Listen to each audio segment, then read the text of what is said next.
Labadiena, aš iš reklamos agentūros. Aš pas jūsų generalį. Oi, pohui man iš kur jūs pas ką jūs ir kokiu reikalu. Eikit greičiau.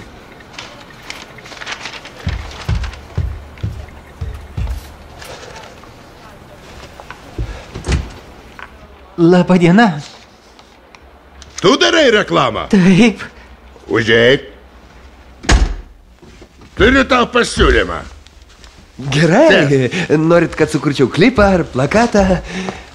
Aš kalbu ne apie šiaip kokį paprastą akcijinį reklaminį šuduką. Aš noriu, kad tai būtų stogą raunantį vaizdinė mano kompanijos reklama.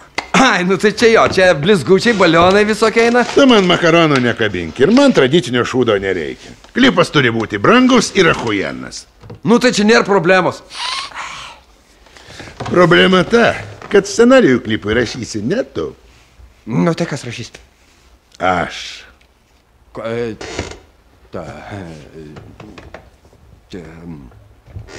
Tai gal papasakosite? Žodžiu taip. Filmuojam kokią nors bobą.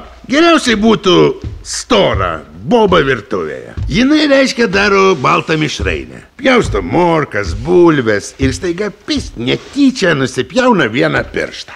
Boba nusipjauna vieną pirštą? Taip. Tai labai gera idėja, sakyčiau, labai originalu. Boba nusipjauna pirštą. Jinai nusipjauna visus pirštus. Oba.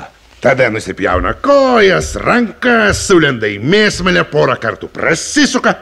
Tada atsistoja patenkinta ir atsiranda užrašas. Koks?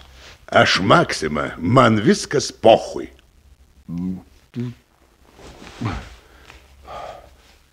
Įdomiai.